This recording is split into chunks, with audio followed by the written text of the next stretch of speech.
Clip number 199۔ اس clip میں آپ قرآن پاک کی سورہ نساء کی آیت نمبر 89 سے 91 تک کی تلاوت، ترجمہ اور تفسیر قرآن صراط الجنان سنیں گے۔ بسم اللہ الرحمن الرحیم۔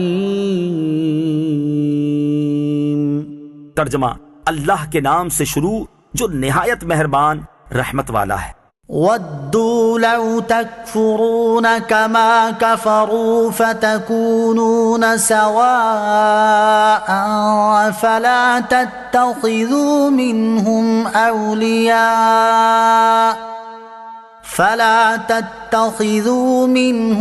أَوْلِيَاءَ حَتَّى يُهَاجِرُوا فِي سَبِيلِ اللَّهِ فَإِن تَوَلَّوْا فَخُذُوهُمْ وَاقْتُلُوهُمْ حَيْثُ وَجَدتُّمُوهُمْ وَلَا تَتَّخِذُوا مِنْهُمْ وَلِيًّا وَلَا نَصِيرًا۔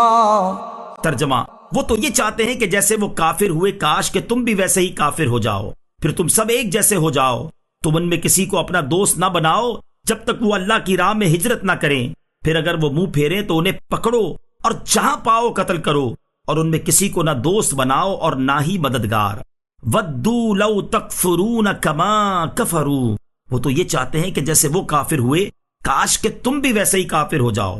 اس سے پہلی آیات میں منافقوں کی اپنی سرکشی کا بیان ہوا، اور اس آیت میں ان کے کفر و سرکشی میں حد سے بڑھنے کا بیان ہے۔ چنانچہ ارشاد فرمایا کہ اے مسلمانوں، جو منافق ایمان چھوڑ کر کفر و ارتداد کی طرف پلٹ گئے، وہ تو یہ چاہتے ہیں کہ جیسے وہ کافر ہوئے کہ کاش کہ تم بھی ویسے ہی کافر ہو جاؤ، پھر تم سب کفر میں ایک جیسے ہو جاؤ۔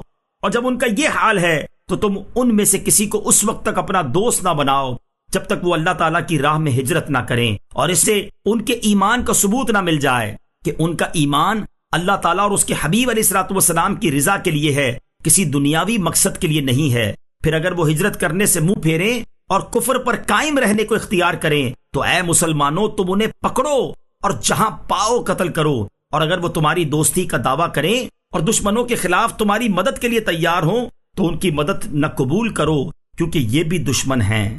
إِلَّا الَّذِينَ يَصِلُونَ إِلَىٰ قَوْمٍ بَيْنَكُمْ وَبَيْنَهُم مِّيثَاقٌ أَوْ جَاءُوكُمْ حَصِرَتْ صُدُورُهُمْ أَن يُقَاتِلُوكُمْ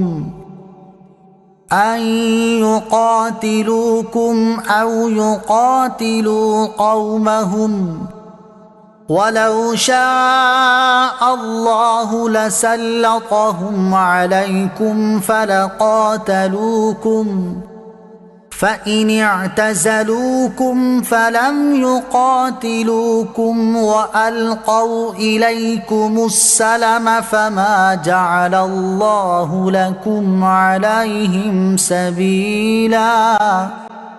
ترجمہ، مگر ان لوگوں کو قتل نہ کرو جو ایسی قوم سے تعلق رکھتے ہوں کہ تمہارے اور ان کے درمیان امن کا معاہدہ ہو، یا تمہارے پاس اس حال میں آئیں کہ ان کے دل تم سے لڑائی کرنے سے تنگ آ چکے ہوں، یا تمہارے ساتھ مل کر اپنی قوم سے لڑیں، اور اللہ اگر چاہتا تو ضرور انہیں تم پر مسلط کر دیتا، تو وہ بے شک تم سے لڑتے۔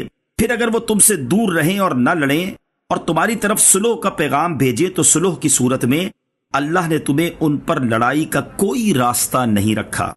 إِلَّا الَّذِينَ يَصِلُونَ إِلَىٰ قَوْمٍ، مگر جو ایسی قوم سے تعلق رکھتے ہوں۔ گزشتہ آیت میں قتل کا حکم دیا گیا تھا، اب فرمایا جا رہا ہے کہ کچھ لوگ اس حکم سے خارج ہیں۔ وہ یہ ہیں: نمبر 1، وہ لوگ جن کا ایسی قوم سے تعلق ہو جن سے تمہارا امن کا معاہدہ ہو چکا ہو۔ نمبر 2، وہ لوگ جو تم سے لڑائی نہ کریں۔ نمبر 3، وہ لوگ جو تمہارے ساتھ مل کر اپنی قوم سے لڑیں۔ ان سب لوگوں کو قتل کرنے کی اجازت نہیں۔ پھر اللہ تعالیٰ نے اپنا مزید احسان بیان فرمایا کہ اگر اللہ عز و جل چاہتا تو ضرور انہیں تم پر مسلط کر دیتا، تو وہ بے شک تم سے لڑتے اور تم پر غالب بھی آ جاتے، لیکن اللہ تعالیٰ نے ان کے دلوں میں رعب ڈال دیا اور مسلمانوں کو ان کے شر سے محفوظ رکھا۔ فَإِنِ اعْتَزَلُوكُمْ، پھر اگر وہ تم سے دور رہیں۔ یہاں فرمایا کہ اگر کفار تم سے دور رہیں اور نہ لڑیں بلکہ صلح کا پیغام بھیجیں تو اس صورت میں تمہیں اجازت نہیں کہ تم ان سے جنگ کرو۔ بعض مفسرین فرماتے ہیں کہ یہ آیت منسوخ ہے اور اب اسلامی سلطان کو صلح کرنے نہ کرنے کا اختیار ہے۔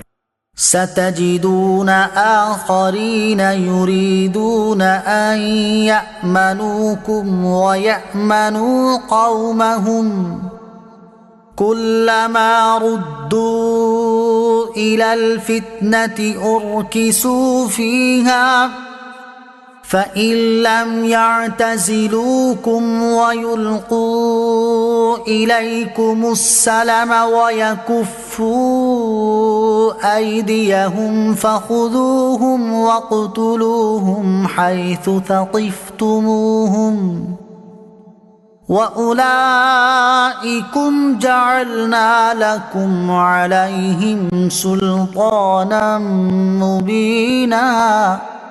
ترجمہ: ان قریب تم کچھ دوسروں کو پاؤ گے جو چاہتے ہیں کہ وہ تم سے بھی امن میں رہیں اور اپنی قوم سے بھی امن میں رہیں، لیکن جب کبھی انہیں فتنے کی طرف پھیرا جاتا ہے تو اس میں اوندھے جا پڑتے ہیں۔ پھر اگر وہ تم سے کنارہ کشی نہ کریں اور تمہارے ساتھ صلح نہ کریں اور اپنے ہاتھ تم سے لڑنے سے نہ روکیں تو تم انہیں پکڑ لو اور جہاں پاؤ انہیں قتل کر دو، اور یہی وہ لوگ ہیں جن کے خلاف ہم نے تمہیں کھلا اختیار دیا ہے۔ ستجدون آخرین، ان قریب تم کچھ دوسروں کو پاؤ گے۔